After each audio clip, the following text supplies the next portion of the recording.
Bapak Ibu sekalian, pada hari ini Pendeta Antonius Un sedang melayani di Pekanbaru sehingga tidak bisa hadir di tengah-tengah kita. Dan saya diberikan kesempatan oleh Bapak Pendeta Antonius Un untuk memberitakan firman Tuhan pada pagi hari ini. Mari kita boleh membaca firman, kita buka dari Keluaran pasal 32 ayat 1 sampai 14. Keluaran pasal 32 ayat 1 sampai 14, saya akan membacakan ayat yang ganjil. Bapak Ibu sekalian dipersilakan membaca ayat yang genap secara bergantian. Saya mulai terlebih dahulu, Keluaran pasal 32. Ketika bangsa itu melihat bahwa Musa mengundur-undurkan turun dari gunung itu, maka berkumpulah mereka mengerumuni Harun dan berkata kepadanya, "Mari buatlah untuk kami Allah yang akan berjalan di depan kami. Sebab Musa ini, orang yang telah memimpin kami keluar dari tanah Mesir, kami tidak tahu apa yang telah terjadi dengan dia."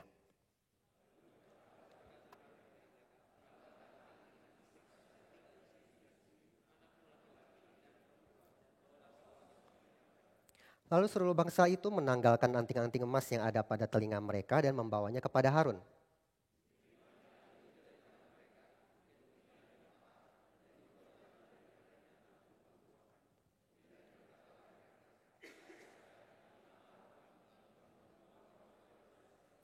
Ketika Harun melihat itu, didirikannya mesbah di depan anak lembu itu.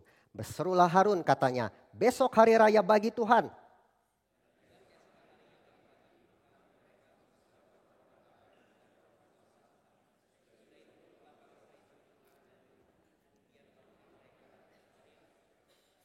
Berfirmanlah Tuhan kepada Musa, "Pergilah, turunlah, sebab bangsamu yang kau pimpin keluar dari tanah Mesir telah rusak lakunya."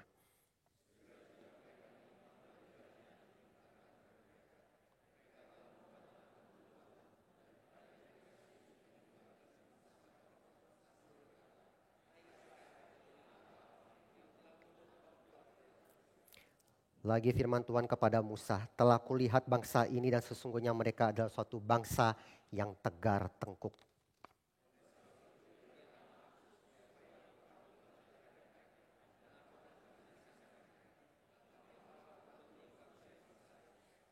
Lalu Musa mencoba melunakkan hati Tuhan Allahnya dengan berkata, "Mengapakah Tuhan murka-Mu bangkit terhadap umat-Mu yang telah Kau bawa keluar dari tanah Mesir dengan kekuatan yang besar dan dengan tangan yang kuat?"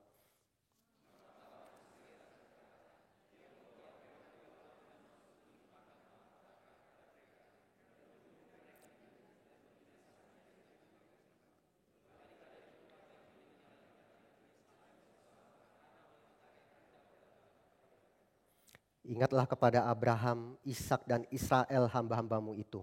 Sebab kepada mereka engkau telah bersumpah demi dirimu sendiri dengan berfirman kepada mereka, "Aku akan membuat keturunanmu sebanyak bintang di langit dan seluruh negeri yang telah kujanjikan ini akan kuberikan kepada keturunanmu supaya dimilikinya untuk selama-lamanya."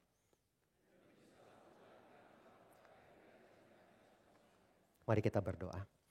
Bapa di dalam surga, seperti Musa menulis kepada Israel, yang menjadi kebanggaan mereka adalah Allah yang demikian dekat dengan mereka. Demikian juga inilah kebanggaan kami sebagai umat-Mu, sebagai gereja. Bahwa kami memiliki Tuhan yang demikian dekat dengan kami. Karena Engkau hadir di tengah-tengah umat-Mu, Engkau hadir menjawab doa umat-Mu, dan Engkau hadir dekat lewat firman-Mu. Hamba berdoa mohon Bapa memberikan firman lewat ibadah khotbah pada pagi hari ini. Tolonglah hamba yang penuh dengan kelemahan di dalam memberitakan firman Tuhan. Kami mohon berkat anugerah-Mu bila segala kelimpahan firman Tuhan boleh dinyatakan. Dalam nama Tuhan kami Yesus Kristus, Allah dan Juru Selamat kami yang hidup, kami telah berdoa. Amin. Bapak Ibu sekalian, kita pasti pernah menghadapi orang yang marah. Bagaimana cara kita menghadapinya? Mungkin dengan bujuk rayu atau dengan memberikan barang atau hadiah. Tapi bagaimana menghadapi Tuhan yang marah? Hari ini saya akan membagi khotbah saya menjadi 3 bagian. Pertama tentang latar belakang berkat Tuhan yang luar biasa atas Israel. Tapi yang kedua, dosa orang Israel yang luar biasa. Dan bagian ketiga, syafaat Musa kepada Allah yang beranugerah. Yang pertama, berkat Tuhan yang luar biasa atas Israel. Tapi yang kedua, dosa Israel yang luar biasa. Tapi yang ketiga, syafaat Musa yang beranugerah. Bapak Ibu, jika kita buka Keluaran pasal 19, Keluaran pasal 19. Di sana kita lihat beberapa berkat yang Tuhan berikan bagi orang Israel. Pertama-tama ayat 4 dikatakan di sana Tuhan melepaskan Israel dari perbudakan Mesir. Tuhan mendukung Israel di atas sayap Raja Wali dan membawa Israel kepada diri Tuhan sendiri. Israel dibebaskan untuk bisa bebas menyembah Tuhan. Berkat yang kedua di ayat 5, Tuhan memberikan janji menjadi Allah bagi Israel dan Israel menjadi harta kesayangan Allah. Israel masuk ke dalam relasi covenant, relasi perjanjian dengan Allah. Dan konsekuensinya di ayat ke-6, ketika menjadi milik Allah, apa artinya? Israel menjadi bagi Allah, kerajaan imam, bangsa yang kudus. Apa artinya? Bangsa yang kudus berarti dipisahkan dari bangsa-bangsa lain menjadi satu contoh real bagaimana hidup kudus karena kehadiran Allah yang kudus di tengah-tengah mereka. Apa artinya menjadi imamat yang rajani? Berarti menjadi umat yang melayani hanya Tuhan saja. Membawa manusia dekat kepada Tuhan dan menyatakan kebenaran, keadilan, perkenanan, disiplin, kekudusan Tuhan kepada manusia. Dengan demikian, ketika Israel menjadi kerajaan imam dan bangsa yang kudus, Israel menjalankan tugasnya menjadi berkat bagi segala bangsa. Tidak berhenti di situ. Keluaran pasal 20, Tuhan memberikan satu berkat apa? Hukum. Sebagai umat perjanjian Tuhan, sebagai umat yang rajani, bangsa yang kudus, Tuhan berikan hukum untuk memimpin orang-orang Israel. Dan pasal 20 ayat 18 sampai 21, Tuhan juga memberikan satu berkat lagi apa? Kehadiran mediator covenant, perantara perjanjian Allah dengan Israel. Kita lihat di ayat 18 sampai 21, ketika orang Israel begitu ketakutan ketika Allah menyatakan penampakan kemuliaannya yang luar biasa kepada Israel. Guru mengguntur, kilat sabung menyabung, sakakala berbunyi dan gunung berasap. Pasal 19 ayat 18, Tuhan turun ke atas gunung Sinai dalam api, asap membumbung dan seluruh gunung itu gemetar sangat. Maka orang Israel begitu ketakutan dan minta Allah jangan langsung bicara kepada kami. Bicaralah lewat Musa. Dan hal ini dipandang baik oleh Tuhan. Tuhan memberikan mediator perantara bagi Israel. Maka Musa menghadap Tuhan. Musa menerima wahyu perintah dari Tuhan. Dan Musa yang menyampaikan kepada Israel. Apa perkataan Tuhan? Apa isi hati Tuhan? Maka Bapak Ibu dari seluruh berkat yang kita daftarkan tadi ya. Kita lihat at least dari keluaran 19, keluaran 20. Tidak ada penekanan akan janji berkat material. Sebaliknya janji yang terbesar yang Tuhan berikan adalah mendapatkan diri Allah sendiri. Menjadi milik Allah, berelasi dengan Allah. Seorang teolog mengatakan pembebasan Israel oleh Allah bukan semata-mata untuk memberikan kebebasan. Tapi untuk memberikan dirinya bagi Israel. Tapi Bapak Ibu, di tengah begitu banyaknya berkat yang telah Tuhan berikan atas Israel, kita masuk ke pasal 32. Ada cerita pemberontakan Israel terhadap Tuhan. Mengapa ya? Mengapa Israel berdosa? Ya dicatat ayat pertama, karena kehilangan Musa. Musa telah lama naik ke gunung Sinai dan tidak ada tanda-tanda kembali.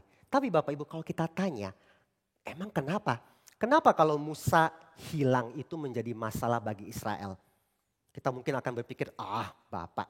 Gampang jawabannya, karena orang Israel itu karena Musa adalah pemimpin Israel. Tapi saya percaya lebih serius daripada itu. John Walton katakan, karena orang Israel kehilangan seorang mediator. Satu-satunya penghubung, titik kontak antara Tuhan dengan Israel. Yang memediasi kekuatan dan pimpinan Tuhan hilang. Sekali lagi, John Walton katakan ketika orang Israel kehilangan Musa, berarti mereka kehilangan seorang mediator. Titik kontak antara Tuhan dan Israel yang memediasi kekuatan dan pimpinan Tuhan untuk Israel. Berarti Israel mau tahu pimpinan Tuhan, ketetapan Tuhan, perintah Tuhan lewat mediatornya, Musa. Israel melihat kekuatan pertolongan backing Tuhan dinyatakan lewat mediatornya Musa. Maka kehilangan sosok Musa itu sangat-sangat serius. Apalagi perjanjian ke tanah perjanjian masih panjang dan penuh dengan bahaya. Lalu melihat masalah ini apa yang orang Israel ajukan solusinya. Mereka membuat anak lembu emas. Kenapa ya? Karena mereka sudah terbiasa melihat selama mereka lama di Mesir. Melihat begitu banyak ilah politeisme. Dan mungkin ini yang bercokol di pikiran orang-orang Israel. Bahwa Allah pun juga harus kelihatan. Mereka tidak melihat Tuhan, mereka tidak melihat Musa. Maka sekarang mereka makin terdorong perlu melihat Allah, membuat Allah yang kelihatan. Padahal ya di Keluaran 20 tadi sudah jelas dinyatakan. Jangan membuat bentuk apapun yang menyerupai Tuhan dan menyembah kepadanya. Ironis ya. Padahal orang Israel itu telah melihat loh. Ketika mereka dibawa keluar dari Mesir. Dewa-dewa Mesir itu telah dikalahkan. Telah dihakimi oleh Tuhan. Keluaran 12 ayat 12. Tapi Israel malah ikut-ikut cara mereka. Cara Mesir yang Allahnya telah dikalahkan oleh Tuhan. Mereka nggak sadar ya, baru saja mengikat perjanjian covenant dengan Tuhan. Sebagai Allah satu-satunya dan kami adalah umatmu. Nggak sadar, panggilan menjadi bangsa yang kudus, imamat yang rajani harus dijalankan dengan penuh komitmen di setiap saat. Senang, susah, gampang, sulit, dan di saat ada pemimpin ataupun tidak. Saya rasa juga sama applicable kepada kita Bapak Ibu. Sudah jadi Kristen sekian lama, tidak otomatis membereskan kebiasaan lama kita yang berdosa. Sudah jadi Kristen sekian lama, tidak otomatis membereskan berhala-berhala yang dulu kita sembah dan kita cintai. Godaan kembali kepada kebiasaan hidup yang lama. Godaan kembali kepada berhala yang lama. Pasti terus ada, bahkan makin kuat di saat-saat hidup sulit. Kembali kepada godaan yang lama. Kembali kepada cara hidup berdosa yang lama. Menariknya ya, kerusakan dosa ini tidak dihentikan oleh Harun. Padahal dia posisi sebagai seorang imam besar. Sebagai seorang pemimpin atas Israel ketika Musa tidak ada. Douglas Stewart dia melihat ya, kata di ayat pertama. Maka berkumpullah mereka mengerumuni Harun. Dalam bahasa Ibrani-nya kata ini pun bisa diterjemahkan sebagai maka mereka berkumpul melawan Harun. Mereka berkumpul melawan Harun. Dan Douglas Stewart percaya melihat dari konteks Keluaran 32 ini terjemahan yang lebih baik. Orang-orang Israel berkumpul melawan Harun. Berarti mereka beramai-ramai menekan Harun sebagai pemimpin untuk menyetujui ide mereka, menyetujui pemberhalaan mereka. Dan Harun akhirnya menyerah. Dia menyerah mengikuti kemauan Israel. Memang Bapak Ibu kita hanya bisa menduga-duga. Kenapa ya dia seperti itu? Ya mungkin dia ingin tetap dipandang terhormat. Atau mungkin dia takut dengan orang Israel. Atau mungkin dia takut nanti dimatikan oleh orang Israel. Kita nggak tahu alasannya. Tapi yang jelas Harun menyerah dan dia bersalah dalam posisinya sebagai seorang pemimpin. Kalau kita ingat Ibrani 13 ayat 17 saya bacakan. Taatilah pemimpin-pemimpinmu dan tunduklah kepada mereka sebab mereka berjaga-jaga atas jiwamu. Sebagai orang-orang yang harus berpegang, harus bertanggung jawab atasnya. Dengan jalan itu mereka akan melakukannya dengan gembira, bukan dengan keluh kesah sebab hal itu tidak membawa keuntungan bagimu. Bapak Ibu, seorang pemimpin itu digambarkan sebagai gembala yang setia. Seorang pemimpin juga bisa digambarkan sebagai seorang penjaga kota. Jikalau ada bahaya datang terhadap yang dia pimpin terhadap umat, dia yang pertama-tama harus berteriak, membunyikan alarm, bahaya, bahaya, sadar. Seperti itu. Tapi ketika Israel datang dengan satu solusi yang berdosa, membuat patung lembu emas. Apa yang Harun lakukan sebagai pemimpin? Dia ikut umatnya yang berdosa. Maka saya pikir jika Bapak Ibu sekalian ada seorang pemimpin, pemimpin gereja ataupun kita pemimpin di dalam kapasitas kita masing-masing, dalam kapasitas yang lebih kecil, apakah kita setia dan bertanggung jawab mengerjakan tugas pimpinan kita. Dan tugas ini bukan hanya di saat enak. Di saat yang dipimpin itu engge, hormat, tunduk dan taat. Termasuk ketika dipimpin itu memberontak, melawan, dalam kebutaannya bersikukuh ingin menyeleweng daripada iman Kristen.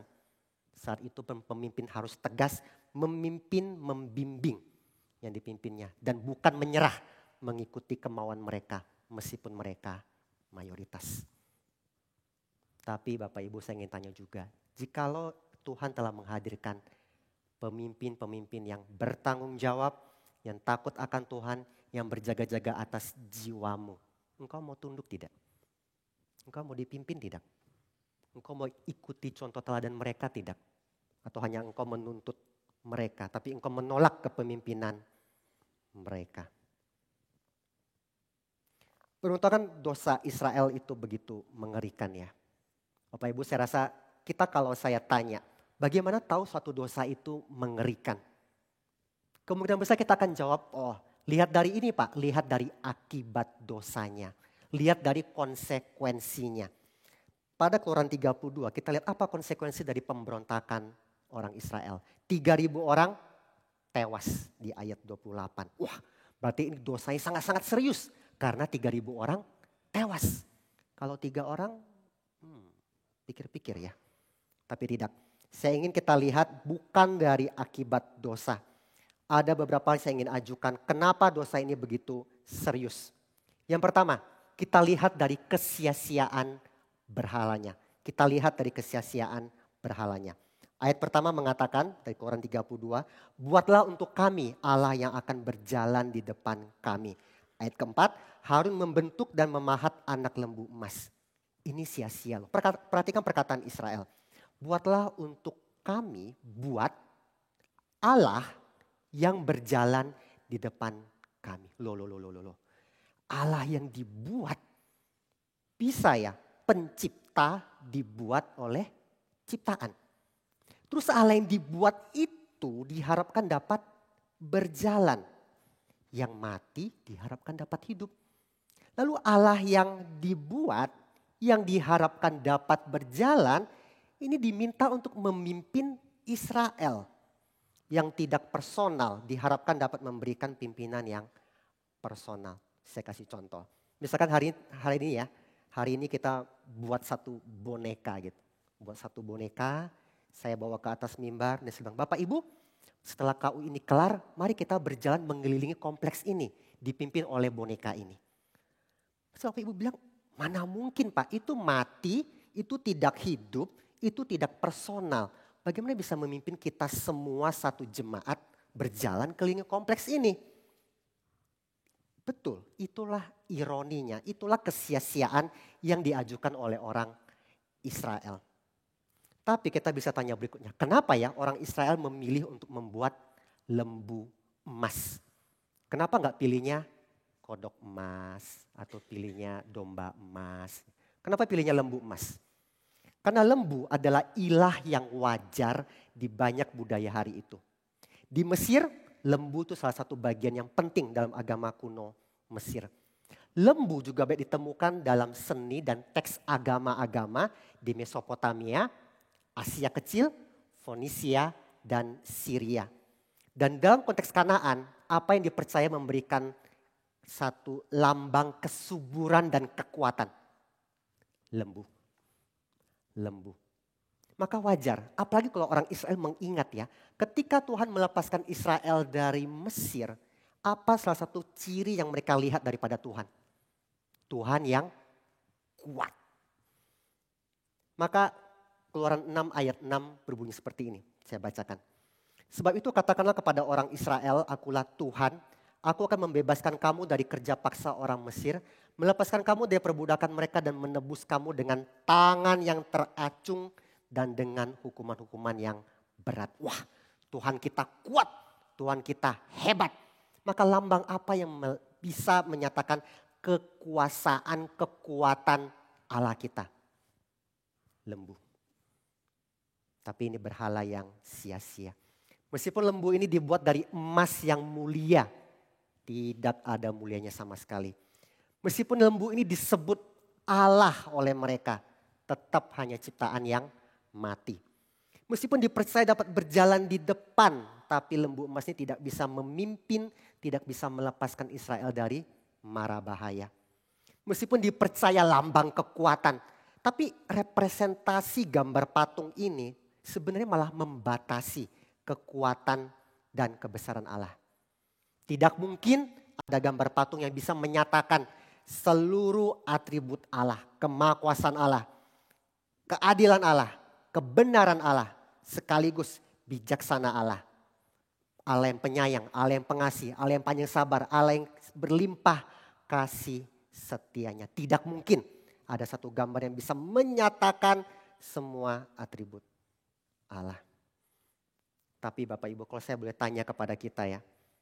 Iya ya, berhala apa yang kita hari ini seperti lembu emas itu ya. Berhala apa yang kita anggap mulia. Berhala apa yang kita anggap bisa berjalan memimpin hidup kita. Berhala apa yang kita anggap bisa melepaskan kita dari bahaya. Mungkin berhala uang. Kalau kita punya uang, mulia. Kalau kita punya kekayaan, kekayaan itu yang memimpin hidup kita. Mau kasih waktu atau tidak? Mau curahkan tenaga atau tidak? Mau rela susah payah atau tidak? Uang yang menentukan. Kalau ada uang melepaskan kita daripada mara bahaya. Bahaya sakit, aman, ada uang. Bahaya bangkrut, wah, uang ya. Bahaya ketidakpastian hidup, ada uang. Berhala ini dianggap mulia. Berhala ini dianggap memimpin hidup kita. Berhala ini dianggap melepaskan kita dari bahaya. Mungkin bagi sebagian orang bukan masalah uang berhala saya. Mungkin kepintaran saya, mungkin kesehatan saya, mungkin keluarga saya, mungkin koneksi saya. Lain dan lain dan lain sebagainya. Dunia pandang itu mulia, dunia pandang itu bisa memimpin hidupmu, dunia pandang itu bisa melindungimu. Tapi Alkitab katakan ini berhala yang sia-sia. Bapak Ibu, jikalau Tuhan sudah katakan ini berhala yang sia-sia, masih mau terus ditipu? Atau mau mulai melihat dari apa yang Tuhan lihat? Aduh rasanya mulia, rasanya bisa pimpin, rasanya bisa menolong. Enggak, sia-sia. Itu yang pertama, berhala yang sia-sia. Yang kedua, kenapa dosa Israel ini mengerikan? Kita bisa lihat dari penyelewengan ibadahnya. Karena menyelewengkan diri Tuhan Allah yang sejati. Ayat 5 setelah melihat orang Israel langsung berkata, inilah Allahmu Israel yang membawa engkau keluar dari Mesir. Orang Israel percaya inilah representasi gambar yang tepat untuk Tuhan Allah. Melanggar perintah yang kedua. Tapi Bapak Ibu, coba kita perhatikan ayat 5 dan ayat 6. Dalam dua ayat yang pendek ini, Alkitab menyatakan banyak penyelewengan ibadah. Setiap detail ibadahnya harusnya ditunjukkan kepada Tuhan. Tapi malah dinyatakan diberikan kepada lembu emas. Kita perhatikan ya, ayat 5 dan ayat 6. Ada beberapa hal yang akan saya angkat. Yang pertama, ayat 5. Ketika Harun melihat itu, didirikannya lah mezbah di depan anak lembu itu. Kita buka kalau Keluaran pasal 27. Siapa yang memberikan perintah untuk membangun mezbah? Tuhan. Tuhan memberikan perkataan membangun mezbah korban bakaran bagi dia. Tapi di sini Harun membangun mezbah karena mendengar perkataan orang Israel. Bukan perkataan Tuhan, perkataan orang Israel. Dia membangun mezbah untuk lembu emas. Menariknya ya, ketika Alkitab katakan Harun membangun mezbah di depan anak lembu emas. Di depan, bukan di samping, bukan di belakang, bukan jauh. Di depan anak lembu emas. Kenapa? Ini sangat cocok dengan praktek agama timur dekat kuno waktu itu. Karena mereka percaya ketika memberikan satu persembahan harus di depan patung yang mereka sembah. Tujuannya apa? Agar ilah itu bisa melihat persembahan yang diberikan, menerimanya, lalu memberikan berkat. Menarik ya. Yang menyembah, memberikan persembahan, dia melihat persembahannya, dia melihat patung yang dia sembah, dan patung itu pun harus bisa melihat persembahan yang sedang diberikan. Tapi kalau orang Israel bagaimana? Kontras sekali dengan ibadah yang Tuhan tetapkan di kemah suci di bait Allah. Mezbah korban bakaran posisinya ada di mana di bait suci? Di pelataran. Lalu tabut perjanjian yang dari atasnya Tuhan bicara kepada Musa, posisinya ada di mana? Apakah mezbah korban bakaran, lalu tabut perjanjian? Enggak. Ada di mana? Ada di ruang suci? Enggak. Lebih jauh lagi, ada di mana? Di balik tabir ruang maha suci. Disitulah tabut perjanjian. Maka kalau seorang imam besar masuk ke dalam kemah suci, masuk pelataran yang dia lihat, oke, mezbah korban bakaran. Jalan lagi, bejana pembasuhan. Masuk lagi, ruang suci. Masuk lagi, ada tabir dibuka, ruang maha suci, tabut perjanjian di situ. Lambang ya, Tuhan hadir di situ. Maka ketika orang-orang Israel datang memberikan persembahan, tidak seperti praktek agama Timur Dekat kuno. Ketika mereka memberikan persembahan, Tuhan lihat gak ya? Gimana ya? Enggak, Tuhan di balik tabir itu. Tapi apakah Tuhan melihat persembahan yang diberikan? Apakah Tuhan menerima persembahan yang diberikan?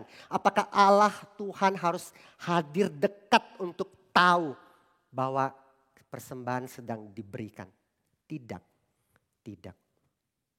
Bagian ini mengajar bagaimana Israel melihat bukan dengan mata fisik, tapi dengan mata iman. Mengimani setiap persembahan, pelayanan, aktivitas bagi Tuhan tidak sia-sia. Karena Tuhan melihat. Tuhan melihat. Maka saya rasa Bapak Ibu untuk setiap kita yang melayani sama ya. Mau kita dilihat orang ataupun tidak dilihat orang. Meskipun Tuhan tidak memberikan satu mata fisik yang melihat kita. Tapi setiap apa yang kita kerjakan, persembahan yang kita berikan, pelayanan dan jeripaya yang kita berikan, Tuhan melihat. Tapi kalau saya boleh tanya balik Bapak Ibu. Karena kita percaya Tuhan melihat. Maka apakah yang kita kerjakan itu beres di hadapan Tuhan? Apa kita berikan yang terbaik bagi Tuhan? Karena Tuhan melihat. Karena Tuhan melihat. Berikutnya masih di ayat 5. Harun memproklamirkan besok hari raya bagi Tuhan. Dr. Stuart kembali dia katakan di sini ya, Harun menggunakan bahasa yang ortodoks untuk praktek yang heterodoks. Sekali lagi, Harun menggunakan bahasa yang ortodoks. Bahasanya benar, tapi untuk satu praktek yang heterodoks. Praktek yang menyimpang dari standar kepercayaan Israel. Kenapa? Karena hari raya bagi Tuhan itu istilah yang dipakai berulang-ulang untuk menyatakan perayaan Paskah. Perayaan Pondok Daun. Juga perayaan-perayaan festival bagi Tuhan Allah. Bukan bagi ilah yang lain. Istilahnya benar. Bahasa yang ortodoks. Tapi prakteknya tidak benar. Heterodoks. Berikutnya, bukan hanya bicara mezbah, bukan hanya bicara hari raya. Ayat 6a, Israel membawa korban bakaran dan korban pendamaian bagi lembu emas. Bapak Ibu kalau ingat, ketika Musa bicara kepada Firaun di Mesir, lepaskanlah umatku untuk apa?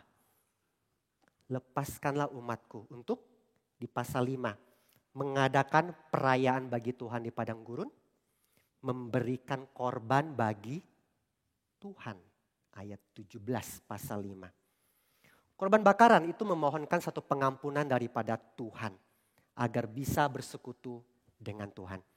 Dan korban keselamatan itu merayakan satu persekutuan dengan Tuhan. Persekutuan karena Tuhan telah mengambil Israel menjadi umatnya. Persekutuan yang juga dinikmati. Nanti saya jelaskan di pasal 24. Maka korban bakaran, Tuhan ampunilah aku agar aku bisa bersekutu denganmu. Korban keselamatan merayakan persekutuan dengan Tuhan. Tapi saat ini dicatat korban bakaran, korban keselamatan. Mereka merayakan persekutuan dengan lembu emas. Mereka makan, minum, bersukacita yang berikutnya demi lembu emas. Ayat 6b. Duduk, makan, minum, bersukacita demi lembu emas. Kayaknya bisa-bisa saja Pak. Tidak. Bapak Ibu kalau kita buka Keluaran pasal 24. Coba kita buka. Keluaran pasal 24. Kita lihat judul LAI-nya saja. Upacara pengikatan perjanjian antara Tuhan dengan bangsa Israel. Setelah upacara pengikatan perjanjian ini dikerjakan antara Tuhan dengan Israel. Ayat 9 sampai ayat 11. Apa yang dicatat di sana? Apa yang dicatat di sana? Musa, Harun, anak-anaknya dengan 70 tua-tua Israel memandang Allah lalu makan dan minum. Makan dan minum. Dalam konteks timur dekat kuno ya, setelah mengikat satu perjanjian antara dua belah pihak yang berjanji, apa yang mereka lakukan? Duduk, makan bersama. Artinya apa? Tanda persahabatan, tanda persekutuan. Maka ketika ada perjamuan makan bersama, mereka yang duduk makan bersama menyatakan ada relasi dekat. Ada pengertian, ada penerimaan, ada saling menghormati. Dan di mana ada pengertian, penerimaan, penghormatan, di situ ada damai. Di situ ada damai. Begitu mengerikan.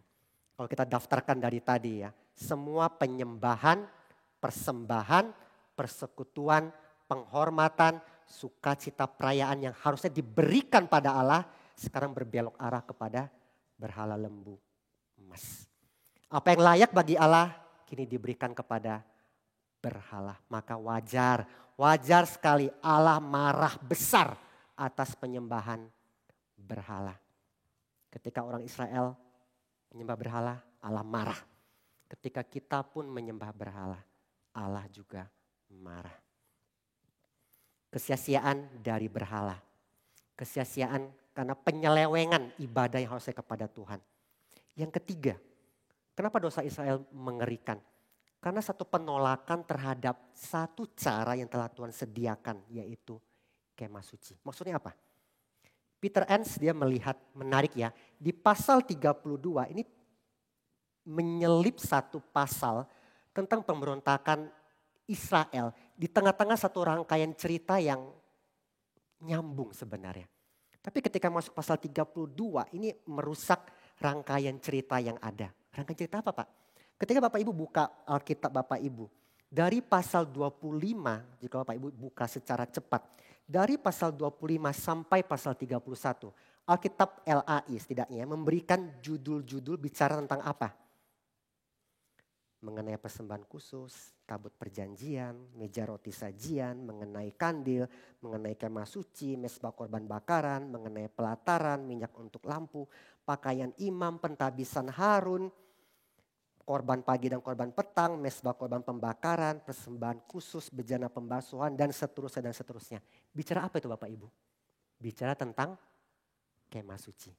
Dan tentang imam yang akan melayani di kemah suci. Lalu ada apa di cerita setelahnya? Pasal 35 sampai 40. Coba Bapak Ibu yang punya Alkitab, coba buka. Lihat sekilas judul yang ada di sana. Ada judul apa?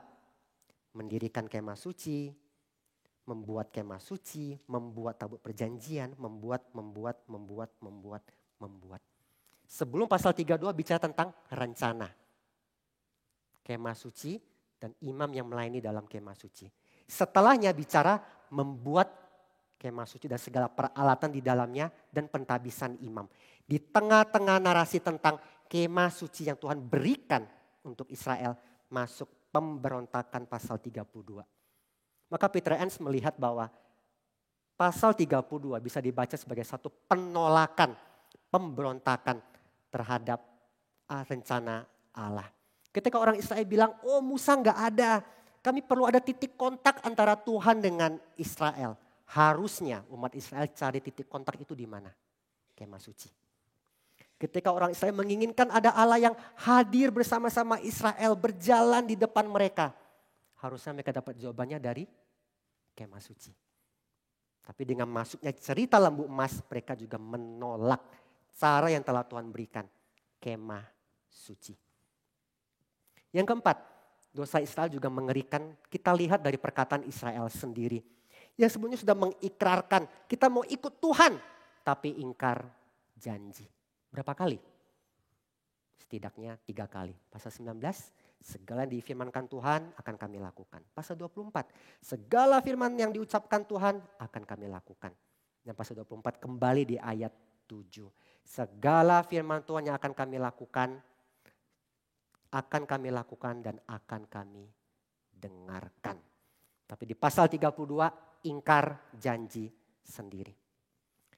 Yang kelima, dan menurut saya ini lebih tepat ya. Dosa orang Israel mengerikan kenapa? Dilihat dari penilaian dan amarah Tuhan. Maka kita tidak boleh menilai semata-mata hanya daripada akibat dosa. Tapi dari respon Tuhan yang suci atas dosa. Ayat 8 pasal 32. Tuhan katakan bangsa ini segera menyimpang dari perintah Tuhan. Ayat 9. Bangsa yang tegar tengkuk berarti keras kepala dan melawan. Dan ayat 10. Murka Tuhan bangkit atas Israel dan mau membinasakan Israel.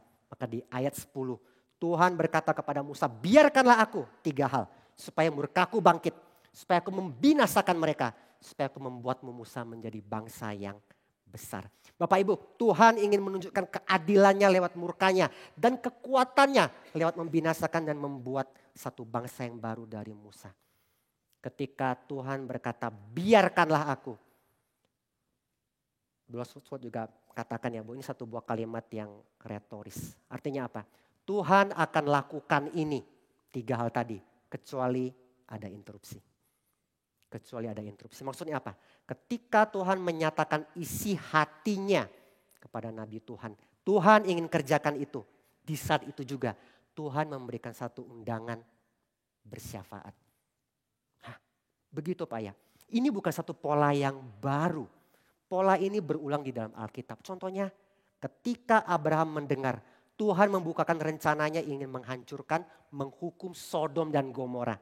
Apa yang Abraham lakukan? Bersyafaat. Tuhan janganlah orang benar dihukum bersama orang fasik. Nabi Amos pasal 7 ayat 1-6. Ketika Amos mendapat penglihatan kawanan belalang dan api dari Tuhan. Tuhan menyatakan ingin menghukum Israel. Apa yang Amos lakukan? Terserahlah Tuhan. Tidak. Amos bersyafaat. Tuhan ampunilah Israel. Dan bukankah juga sama ketika kita ingat cerita Yunus. Kenapa Yunus sangat enggan ya memberitahukan perkataan keras dari Tuhan. Meskipun Yunus katakan 40 hari lagi Niniwe akan ditunggang balikkan. Kenapa dia enggan mau bicara? Karena dia tahu ketika Tuhan bicara ini berarti apa? Ada undangan pertobatan. Dan Tuhan meresponi pertobatan tersebut.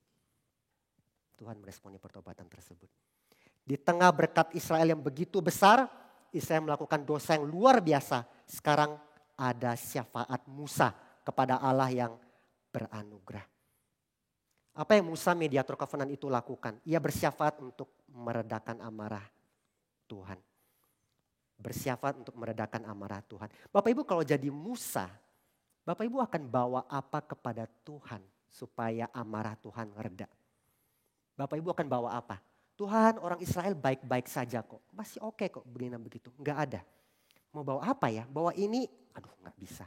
Mau bawa ini, nggak bisa. Ada apa dari Israel bisa jadi alasan yang cukup baik supaya Tuhan tidak lagi marah? Tidak ada. Tidak ada kebaikan dari Israel yang dapat diajukan untuk meredakan murka Tuhan. Maka Musa hanya bisa bergantung pada karakter Allah sendiri. Bahwa Allah yang tidak berubah dan Allah setia. Perhatikan di ayat 11 dan 12 ya. Ketika Tuhan katakan 3 hal ya. Biarkanlah aku, yang pertama Tuhan katakan murkaku bangkit terhadap mereka. Aku akan membinasakan mereka. Aku akan membuat engkau menjadi bangsa yang besar. Musa mengajukan 3 argumentasi juga kepada Tuhan. Ketika Tuhan katakan biarlah murkaku bangkit. Musa katakan Tuhan mengapa murkamu bangkit terhadap umatmu.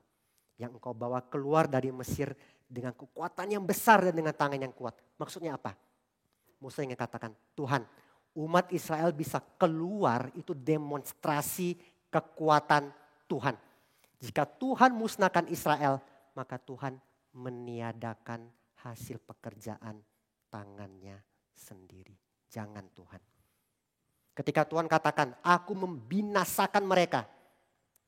Musa katakan, Tuhan, Mengapakah orang Mesir akan berkata, dia membawa mereka keluar dengan maksud menimpakan malapetaka dan membunuh dan membinasakan. Berbaliklah Tuhan. Kenapa? Karena dalam agama-agama Timur Dekat kuno, mereka percaya bahwa Allah yang disembah mereka kadang-kadang bisa marah dengan atau tanpa alasan. Allah itu mengamuk dan menyerang orang-orang yang menyembahnya. Maka Allah yang demikian arbitrary, Musa katakan, Tuhan jangan membinasakan Israel yang telah engkau lepaskan. Karena itu merusak reputasimu. Itu merusak namamu di depan bangsa Mesir.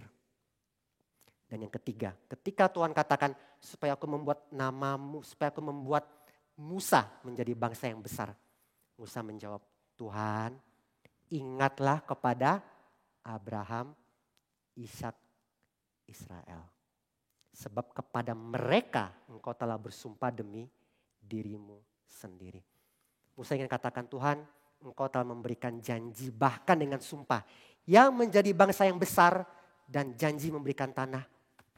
Bukan saya tapi Abraham, Ishak, Israel. Bapak Ibu kalau perhatikan ya, menarik ya. Musa dengan sengaja itu pakai formula yang tidak biasa. Kita bisa taunya apa? Abraham, Ishak dan Yakub. Tapi Musa pakai Abraham, Ishak dan Israel. Siapa yang berikan nama Israel? Tuhan sendiri. Ketika dia menampakkan diri dan memberkati Yakub, Kejadian 35. Dan perhatikan dalam 3 argumentasi tadi ya, Musa berulang kali mengulang. Israel umatmu Tuhan, bukan umatku. Umatmu Tuhan yang engkau bebaskan. Umatmu yang engkau berikan perjanjian. Umatmu yang engkau telah bersumpah. Berikan keturunan, berikan janji tanah. Dan meskipun tawaran ini menarik ya. Dari Musa jadi satu bangsa yang besar. Apalagi pimpin Israel keras kepala, melawan, tegar tengkuk. Satu proposal yang menarik dari Tuhan. Mungkin bagi Musa ya. Tapi Musa pilih tidak. Musa tetap setia dengan komitmen Tuhan pada Abraham, Ishak dan Israel. Maka Musa menolak proposal Tuhan. Bilang, Tuhan engkau telah bersumpah Abraham, Ishak dan Israel. Maka dengan mendasarkan syafaatnya, Tuhan engkau telah berjanji. Engkau telah mengajarkan perbuatan besar atas Israel di masa lampau. Dan mendasarkan syafaatnya pada karakter Allah. Teolog-teolog mengatakan bahwa Musa menunjukkan bahwa yang menjadi perhatiannya bukan sekedar orang Israel saja. Tapi bagaimana rencana penebusan Tuhan atas Israel digenapi. Rencana penebusan Tuhan atas Israel digenapi. Wah, kita kalau sudah dengar cerita ini, wah Pak, berarti kita hari ini mendapatkan mantra untuk melunakkan hati Tuhan. Kalau saya berbuat dosa, saya punya mantranya ya, supaya Tuhan lunak hatinya. Tidak Bapak Ibu. Tuhan mendengarkan doa syafaat Musa. Betul, Tuhan tidak memusnahkan seluruh Israel. Tapi Tuhan tidak melepaskan yang bersalah dari hukuman. Tuhan tetap menghukum Israel dengan menulahi mereka. Tuhan tetap menghukum Israel dengan menulahi mereka. Pengampunan dari Tuhan Bapak Ibu, bukanlah pengampunan yang murahan. Bukan pengampunan yang murahan. Ketika Tuhan mau mengampuni semata-mata belas kasihan Tuhan. Tergantung pada belas kasihan Tuhan itu sendiri. Misal doa Daniel di pasal 9. Ketika di masa kutukan covenant telah dicurahkan atas Israel menghasilkan pembuangan. Ketika Daniel berdoa kepada Tuhan, Tuhan sesuai belas kasihan-Mu. Demi Tuhan sendiri. Ayat 16, 17, 18. Bukan berdasarkan jasa-jasa kami. Tapi berdasarkan kasih sayang-Mu yang berlimpah-limpah. Dengarlah doa kami. Jangan kita sebagai umat Tuhan. Kita pikir saya umat Tuhan, saya anak Tuhan. Dengan sembarangan, dengan berani. Kita berbuat dosa, kita menyeleweng. Dari hidup kita kepada Tuhan. Dan ya aku tinggal datang berdoa. Minta ampun sama Tuhan. Apakah engkau anggap pengampunan Tuhan begitu murahan dalam hidupmu? Jangan Bapak Ibu, jangan. Dan kita tentu tahu Tuhan mengampuni kita. Kita tidak mendapatkan amarah Tuhan. Kenapa? Karena ada yang menanggung amarah Tuhan tersebut. Siapa yang dapat menanggung amarah murka Tuhan dan tetap dapat hidup? Bahkan di Keluaran 32 ayat 32. Ketika Musa ingin mengorbankan dirinya untuk meredakan murka Tuhan. Saya bacakan. Keluaran pasal 32 ayat 32. Saya bacakan ayat 31. Lalu kembalilah Musa menghadap Tuhan dan berkata, bangsa ini telah berbuat dosa besar. Sebab mereka telah membuat Allah emas bagi mereka. Tetapi sekarang kiranya engkau mengampuni dosa mereka itu. Dan jika tidak, hapuskanlah kiranya namaku dari dalam kitab yang telah kau tulis. Musa ingin mengorbankan dirinya bagi Israel. Tapi enggak. Tuhan katakan, Tuhan tegaskan. Yang aku hapuskan namanya ialah orang yang berdosa kepadaku. Musa meskipun dia mengajukan, dia tetap tidak dapat mati menggantikan orang Israel yang berdosa. Supaya mereka bisa hidup. Meskipun status Musa sebagai mediator covenant Allah dengan umat. Permintaan Musa ini ditolak oleh Tuhan. Bapak Ibu, saya ingin katakan, apakah kita sadar ya, tadi kita bicara panjang lebar tentang orang Israel yang dimurkai oleh Tuhan. Tapi apakah kita sadar bahwa perkataan Allah atas Israel sebenarnya juga berlaku atas kita. Allah berhak dan Allah murka atas kita dan akan membinasakan kita karena penyembahan berhala kita. Yesus sudah katakan, berhala yang sebenarnya sia-sia tapi kita anggap mulia. Berhala yang mati tapi kita sembah karena kita anggap itu hidup, memberikan pimpinan, memberikan pertolongan, memberikan berkat. Dan asal ada berhala ini, aman dari bahaya. Kita berikan segenap tenaga kita, waktu kita, emosi kita, fokus kita bagi berhala ini. Kita anggap ketika punya berhala ini ada kehormatan, ada damai. Padahal murka Allah atas kita yang menyembah berhala. Dan saya percaya bukan hanya satu berhala.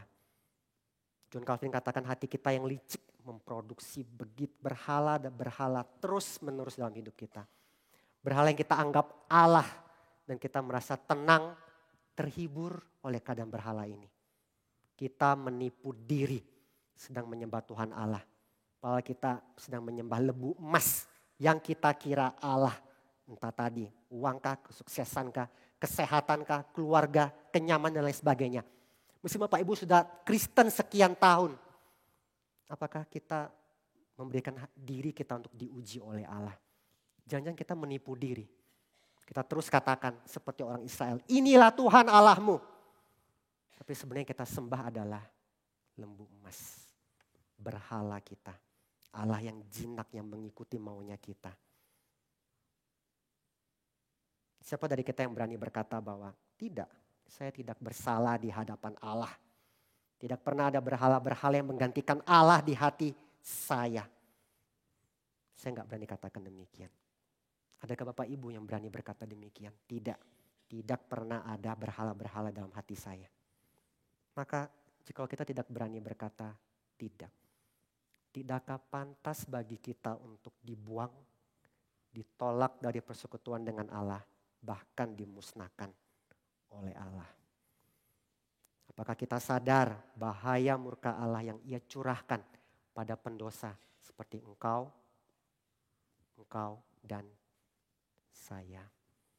Bapak Ibu, jangan cuek, jangan tidak peduli, jangan abaikan penilaian perkataan Tuhan atas dosa-dosa kita. Jangan abaikan murka Tuhan atas pemberhalaan kita.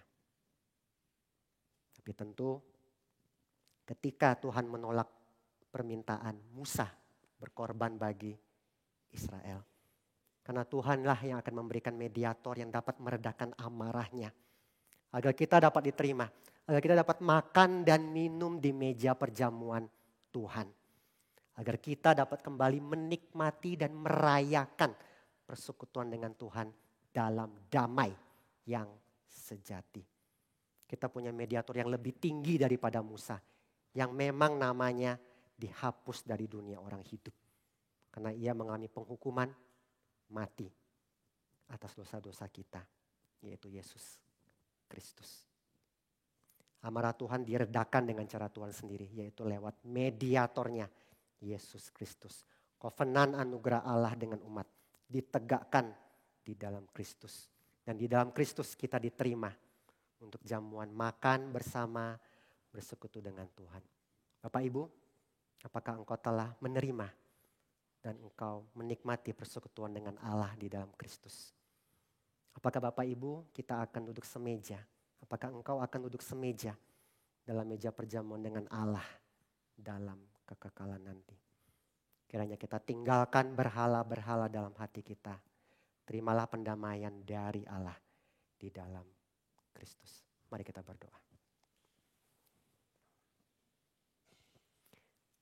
Bapa di dalam surga, kami mengucap syukur dari pemberontakan Israel. Kami boleh belajar, kami kiranya bukan hanya mengisi kognitif kami, namun kami pun boleh disadarkan. Bukan orang Israel yang begitu bejat dalam pemberhalaan mereka, namun kami pun orang-orang berdosa yang memproduksi, menyembah, melayani begitu banyak berhala dalam hati kami.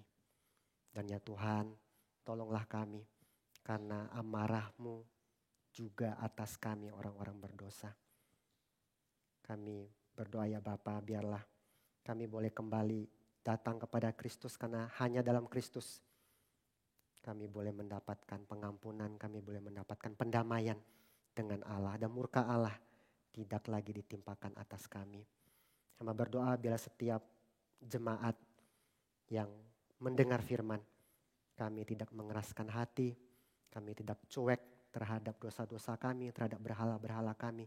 Kami punya hati yang takut kepada Tuhan, kami punya respon yang pantas kepada Tuhan.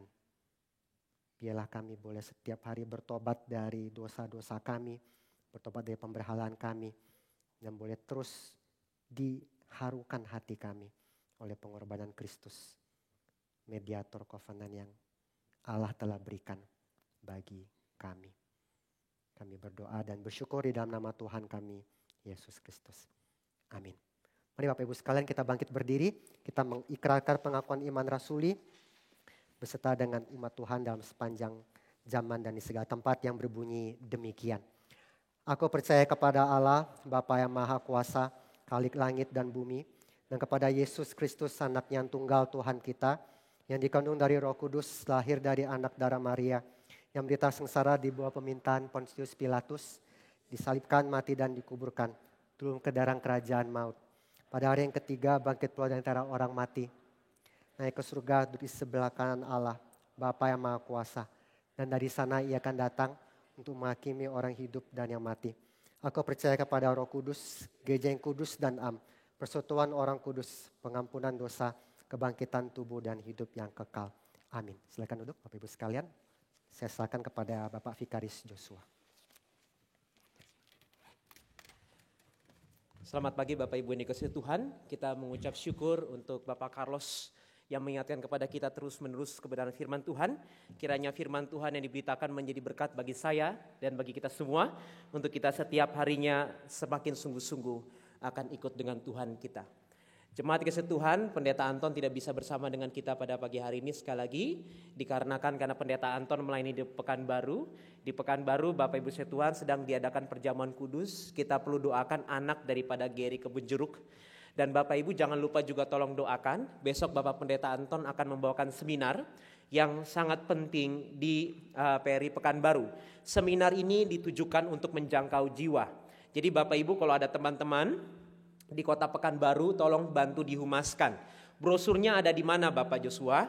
Brosurnya Bapak Ibu itu ada di Instagram PRI Pekanbaru. Bapak Ibu bisa ketik saja PRI Pekanbaru spasi IG di Google, nanti akan keluar, Bapak Ibu bisa cari, dan kita bisa sama-sama sharekan daripada e-elektronik brosur ini, supaya lebih banyak orang datang, menikmati kebenaran firman Tuhan, mengenal gereja yang benar, bersekutu di dalam kebenaran dan juga kasih.